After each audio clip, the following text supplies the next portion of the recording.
साथियों नमस्कार, आप देख रहे हैं सनी क्रिएटर। मैं हूं आपका सनी। अभी मैं जनपद वाराणसी में हूं। एक स्टोरी आपने देखा था, जो दुल्हन जिन्होंने शादी कराई थी अगुआ के साथ जो चली गई है, जैसा घर वाले बताए हैं, और जिससे शादी हुई थी उन्होंने जैसे ही दुल्हन उनकी पत्नी चली गई अगुआ के साथ, उसके एक दिन बाद उन्होंने सुसाइड कर लिया। मैं अभी वहीं पे हूँ, यानी चोलापुर थाना के अंतर्गत जो हरदासीपुर गांव है, वहीं गांव में हूँ। मेरे फ्रेम में ये जिन्होंने सुसाइड किया उनके दोस्त हैं और उनके चचेरे भाई हैं। आइए बात करते क्या कुछ घटना हुई थी, और जब आप लोग शादी में गए थे क्या कुछ वहाँ देखने को मिला, जब दुल्हन यहाँ पे आई क्या कुछ हुआ रिएक्शन। क्या नाम पड़ेगा भैया आपका? गुड्डू यादव। गुड्डू यादव जी। जी। आप राजू के दोस्त हैं? जी दोस्त हैं। जी, बगल में घर भी है। हाँ। राजू का पहला व्यवहार बता दीजिए आप। राजू का व्यवहार बहुत अच्छा था। वो आर्मी लवर थे और युवा नेता भी। बिगड़ी थी मतलब कोई वो गांव में होता है ना कि खेत नहीं है तो खानदान ठीक नहीं है, घर द्वार ठीक नहीं है, इसीलिए मतलब लोग बिगाड़ देते हैं, मतलब शादी रिश्तेदार लोग हट जाते हैं। तो यही कारण था कि वो बताया नहीं, अपने चाचा उचा से किसी से भी नहीं बताया, हम लोग को भी बताया नहीं। तो जिस दिन शादी हुआ था 22 नवंबर को, तो हम लोग वहाँ पे बारात में गए, तो वहाँ पे देखे कोई गांव वाला था नहीं। और जो रस्में थी वो गंगा पूजैया होता है, द्वार पूजा लगता है, ये सब लगता है, तो कोई वहाँ पे वो सब नियम कोई नहीं था। माता पिता थे लड़की के? माता पिता थे लड़की के। तो हमने गाँव वालों से चर्चा किया कि भैया ये तो हर जगह होता है, गंगा पूजैया द्वार पूजा लगता है, यहाँ पे कुछ है नहीं। तो बोली कि भैया होता है, लेकिन तो ये क्यों नहीं कर रहे हैं पता नहीं। हाँ। तो वहाँ पे गांव वालों से कोई पता नहीं था, और गांव में ये भी नहीं पता था कि कहाँ से बारात आई है। और जब ये हादसा हुआ 12 तारीख को, तब हम लोग ने तुरंत गांव में फ़ोन किया, मतलब अगल बगल सबसे, गजना बाज़ार से लेके मोदीपुर से लेके बताए, पूछे हम लोग कि ऐसा ऐसा घटना हो गया, कल की लड़की ऐसे ऐसे करके गई थी। तो बोले कि आप लोग कहाँ से फंस गए? तो रंडी थी।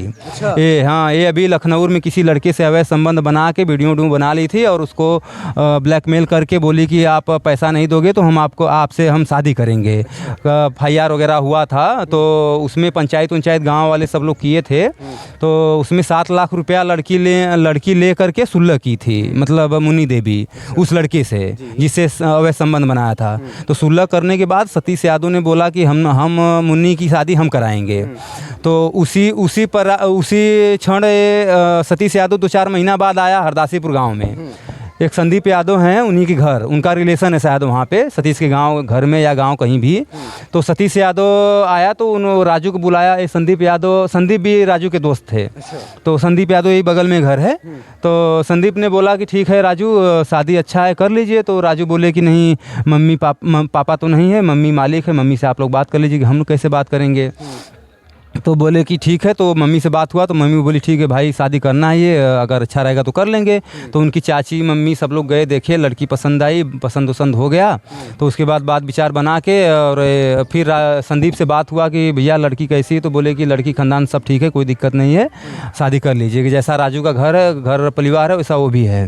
तो शादी हुआ। शादी होने के बाद हम लोग को क्या पता कि मतलब हम लोग भी गाँव में नहीं पूछे भाई, ये लोग को डर था, तो हम लोग कैसे पूछेंगे भाई? अब जब घर वाले नहीं बोल रहे हैं तो हम लोग कुछ बोले नहीं। बारात के लिए गए, वहाँ पे सब हुआ।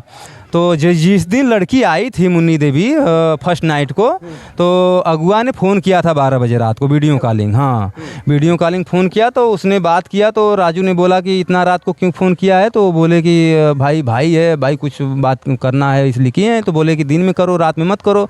तो फ़ोन काट दिया। तो आए दिन 10-15 दिन रही थी मुन्नी देवी, तो आए दिन वो फ़ोन करता था सतीश अगुआ। तो शादी कराने के बाद अगुआ का काम ख़त्म होता है ना, तो बार बार बात करता था। तो इस चीज़ के लिए विनोद यादव इनके मामा हैं। तो मामा से बात हुआ, तो मामा बोले उसके लड़की के पापा से और लड़की की मम्मी से बात किए कि भाई अगुआ को बीच में नहीं बोलना चाहिए, अगुआ शादी करा दिया तो बात ख़त्म हो गई, अगुआ क्यों बार बार फ़ोन करता है? तो बोले कि वो हमारे घर का मालिक है। मुन्नी देवी के पापा और मम्मी बोले। तो बोले कि ठीक है, मालिक है तो ठीक है, कोई बात नहीं, लेकिन अगुआ से बोल दीजिए कि वो बात ना करे। मालिक है, आप मालिक बनाइए, लेकिन आप शादी कर दिए तो लड़की हमारी हो गई। तो बोले ठीक है, हम मना कर देंगे, वो बात नहीं करेगा। तब यही सब लफड़ा चल रहा था। तो इसको मुन्नी देवी को बुरा लग गया कि सतीश यादव से हम बात क्यों नहीं करेंगे। तो इसी परिपक्ष में वो 3-4 दिन राजू को टॉर्चर कर रही थी, बोली हम मायके जाएंगे, ये करेंगे, वो करेंगे। तो विनोद को फ़ोन किया, मामा ऐसे ऐसे मुन्नी देवी बोल रही है राजू। तो राजू के मामा फ़ोन किए मुन्नी देवी के पिताजी को, तो उनकी माता जी से बात हुआ तो बोले कि भाभी विदाई अगर आप मांग रही हैं तो रहने दीजिए, लड़का 1-2 दिन में चला जाएगा तो चली आएगी। तो उनकी मम्मी बोली कि नहीं, हमारी लड़की वहाँ रहेगी तो जहर खा लेगी, और नहीं तो आप लोग भिजवा दीजिए। तो भैया बताइए, जहर खाएगी तो यहाँ पे तो कोई तकलीफ़ नहीं था, लड़का मानता था उनको, और लड़के की माँ, बूढ़ी माँ खाना बना के देती थी, वो तो खाती थी बैठ के। राजू की माँ खुद खाना बना के खुद खाना बनाती थी। क्यों उसकी पत्नी नहीं बनाती थी? वो नहीं बनाती थी, वो जो राजू कहते थे वही करती थी, वो जो राजू को कहती थी वही राजू करते थे। पिज़्ज़ा वगैरह, मेमो वगैरह सब ला के देते थे, अंदर बैठ के सब लोग खाते थे। हाँ हाँ हाँ हाँ। अच्छा। फिर यहाँ घुमाना वहाँ घुमाना, मतलब उनको जादू टोना करके एक तरह से मोह ली थी उनको। ऐसा मैंने अभी बयान लिया था इसके पहले वीडियो में। राजू की चाची ने बताया था कि लड़का जो सतीश था, जो अगुआ था, वो आया था, आए दिन रात में रहता था, दिन में रहता था। हाँ, 2-4 दिन बीतता था तो आता था वो। रात भर हाँ, रहता था? नहीं, रात में आता था लेकिन चला जाता था। लेकिन जब कोई गैर मर्द, भाई नहीं है, बाप नहीं है, तो कोई गैर मर्द आके घर में जाना, इसलिए कोई नहीं बोलता था कि जब राजू नहीं बोल रहे हैं तो कोई काहे के लिए बोलेगा, इसलिए कोई नहीं बोलता था। तो राजू को तो जादू टोना कर दी थी, इसीलिए राजू नहीं बोलते थे। ओके, ऐसा ये भी बताया गया कि लड़का जैसे सतीश अंदर जाता था, राजू बाहर हो जाते थे। हाँ, ये भी सुनने को मिला है लेकिन हम देखे नहीं हैं। अच्छा। हाँ, सुनने को मिला है। वो कैमरा दिखाइए जिसमें उन्होंने सुसाइड किया था राजू ने अपनी पत्नी के वियोग में। आइए मैं दिखाना चाहता हूँ जिसमें राजू ने सुसाइड किया था।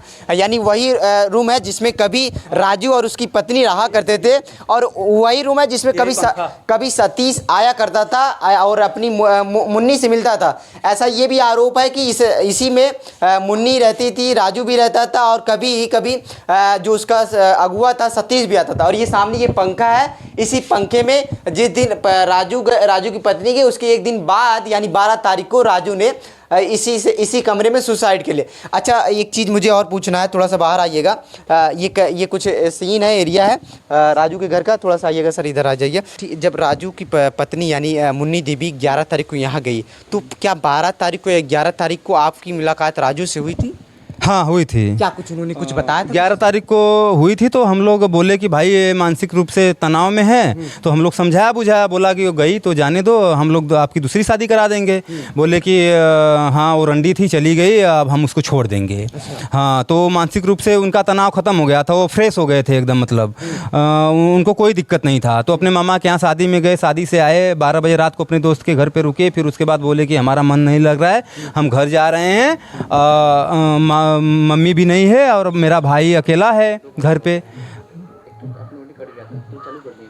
पे हमारा भाई अकेला है। तो वो आए, तो ये जो मरने का कारण है वो औरत जाने का कारण नहीं है।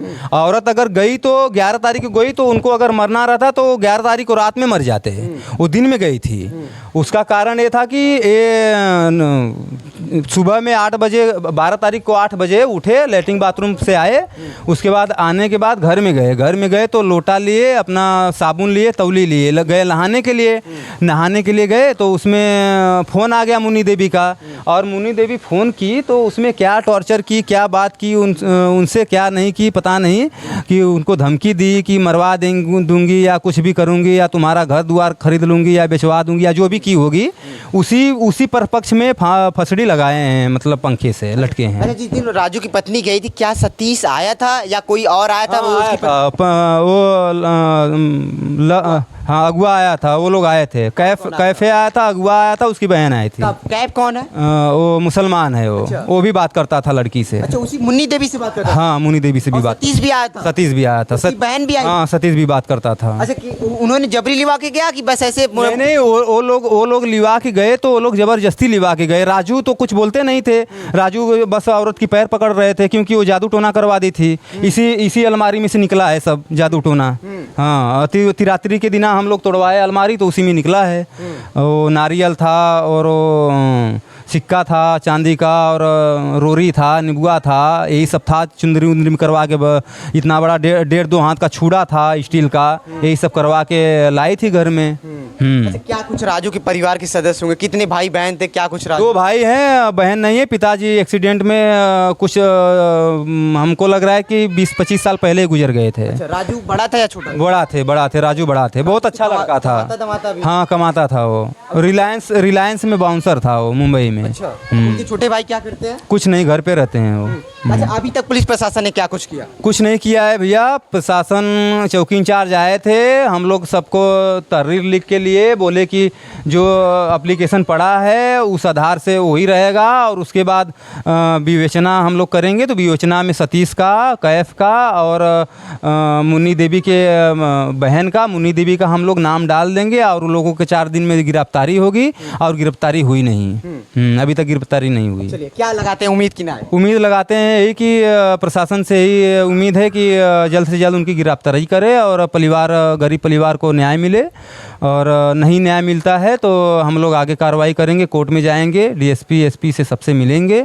और उनकी माँ मानसिक रूप से एकदम तनाव में है, बार बार भाग रही हैं, मरने के लिए बोल रही हैं, जान देने के लिए बोल रही हैं, आत्महत्या करने के लिए बोल रही हैं। अभी उनकी राजू की चाची और बड़ी माँ गई थी, पकड़ के लाई थी, वो भी मरने के लिए जा रही थी रात में। तो बताइए कब तक कोई इंतज़ार करेगा? वो बार बार कह रही हैं कि नहीं, हमको न्याय चाहिए, न्याय चाहिए। जैसे हमारा लड़का गया, उसे मुन्नी देवी को गिरफ्तारी चाहिए, और अब प्रशासन पता नहीं क्या कर रहे हैं, पता नहीं। चलिए, अभी मेरे साथ खास बातचीत करने के लिए जो राजू अभी इस दुनिया में नहीं है, राजू के दोस्त थे जो कभी बचपन में मिलते जुलते थे, हंसी मजाक करते थे, लेकिन इन्हीं के सामने इनका दोस्त अपनी पत्नी के वियोग में सुसाइड कर लेता है। बता दूं कि राजू के परिवार में केवल 2 भाई हैं। राजू बड़ा बेटा था जिसकी कमाने से पूरे परिवार परिवार का खर्चा चलता था। उनकी माता जी थोड़ा सा मानसिक रूप से तनाव में है, क्योंकि कभी जैसे ही उनकी पत्नी यानी राजू की पत्नी जैसे ही घर से जो अगुआ था और जो एक लड़का था उसके साथ जैसे ही यहाँ से गई, तो उनकी माता जी जो है उन्होंने भी कई बार मरने का प्रयास किया, लेकिन गांव वालों के सामने उन्होंने पड़ा, तो गांव वालों ने काफ़ी बचाव किया। इसलिए उनकी माताजी थोड़ा सा अभी मानसिक रूप से गड़बड़ है। और बता दूं, राजू को ये बात पहले से पता था कि राजू की पत्नी जिससे शादी हुई उसका पहले से किसी से संबंध है, लेकिन राजू इज्जत के डर की वजह से किसी से बताता नहीं था, ना ही कि जब से शादी हुआ किसी गाँव देहात में कभी जाता था। शादी के पहले ये लगातार अपने दोस्तों से राजू मिलता था, लेकिन जैसे ही शादी हुई राजू केवल अपने घर तक ही सीमित रह गया। उसके बाद ये भी कहना बताया जा रहा है कि राजू की पत्नी यानी मुन्नी देवी की जैसे राजू से शादी होती है, जब मुन्नी यहाँ आती है तो राजू का जो जिन्होंने अगुवाई करवाया था यानी सतीश, वो खुद वीडियो कॉल पे रात्रि को 12 बजे बात करता था, यानी फर्स्ट नाइट के दिन। उसके बाद लगातार 3-4 दिन आता भी जाता था, काफ़ी दिन समय रात दिन व्यतीत भी करता था मुन्नी देवी के साथ। क्या कुछ आपका कहना कमेंट बॉक्स में जरूर बताएगा। मैं आपका सनी, जनपद वाराणसी से, धन्यवाद।